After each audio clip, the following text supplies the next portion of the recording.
কোলাঘাটে শুভেন্দু অধিকারীর অফিসে তল্লাশি, পুলিশের তল্লাশি, এরকমটাই দাবি বিজেপির। আর তার প্রতিবাদে থানা ঘেরাওয়ের ডাক। কথা বলবো প্রতিনিধি সুজিতের সঙ্গে। কি বলছে বিজেপির, কি দাবি? বিজেপির দাবি, শুভেন্দু অধিকারীর কোলাঘাটের অফিসে ঢুকে পুলিশের তল্লাশি হয়েছে অনুমতি ছাড়াই। সেখানে তল্লাশি হয়েছে এবং সেই তল্লাশি অভিযানের নামে লন্ডভন্ড করা হয়েছে জিনিসপত্র, এমন দাবি করে কোলাঘাট থানায় ঘেরাওয়ের ডাক দিয়েছেন। এবং জানা যাচ্ছে পশ্চিম মেদিনীপুর থেকে শুভেন্দু অধিকারী নিজেও আসছেন, দিব্যেন্দু অধিকারী সহ বিজেপি নেতারা তারা জড়ো হচ্ছেন এবং তারা কোলাঘাট থানায় এসে বিক্ষোভ দেখাবেন, এমনটাই জানা যাচ্ছে।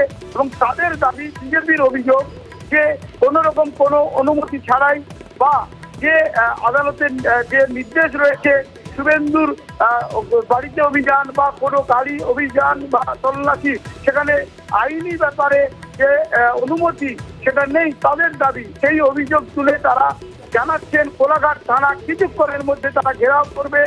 এবং কোলাঘাটে শুভেন্দুর যে অফিস রয়েছে সেই অফিসে ঢুকে এই তল্লাশির নামে লন্ডভন্ড করা হয়েছে, এমনটাও কিন্তু বলা হচ্ছে।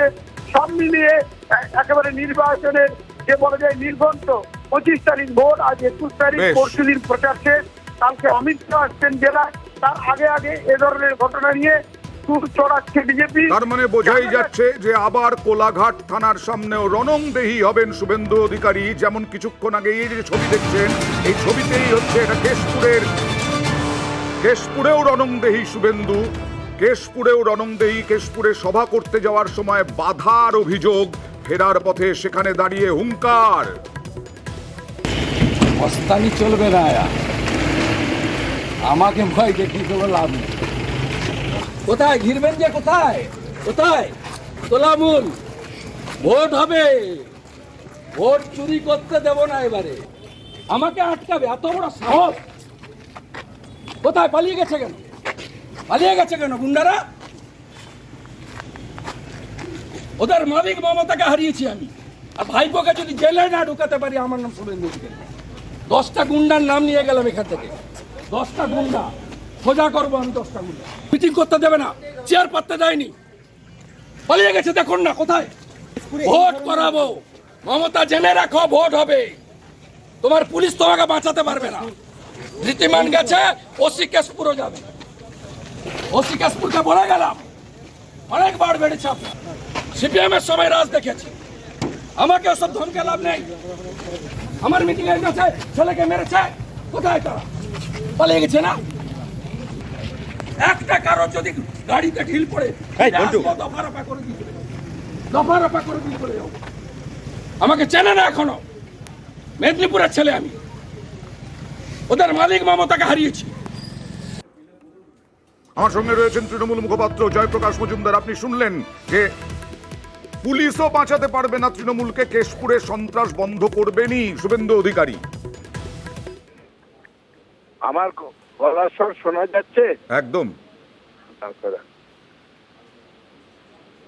আপনারা শুনতে পাচ্ছেন? হ্যাঁ, শুনতে পাচ্ছি জয়প্রকাশ দা। দেখুন, শুভেন্দু অধিকারী হঠাৎ এত উত্তেজিত হয়ে উঠলেন কেন? এত ভয়ের কি আছে? কেউ তো ভয় দেখাচ্ছে না, আপনি এত ভয় পেলেন কেন? সেই গত 2-3 বছর ধরে হ্যান্ডকারেঞ্জা প্যানকারেঞ্জা, একে জেলে ঢোকাবো, ওর মুখোশ খুলে দেবো, এ তো অনেক হলো। এবার জনসাধারণের কাছে ভোট ভিক্ষা করুন, তারা যদি ভোট দেয় ভালো, ভোট না দিলে দেবে না। তার জন্য এত হুঙ্কারের কি দরকার? আর এত ভয়ই বা পেয়েছেন কেন আপনি শুভেন্দু বাবু? আর 2021-এ কি ভোট হয়নি?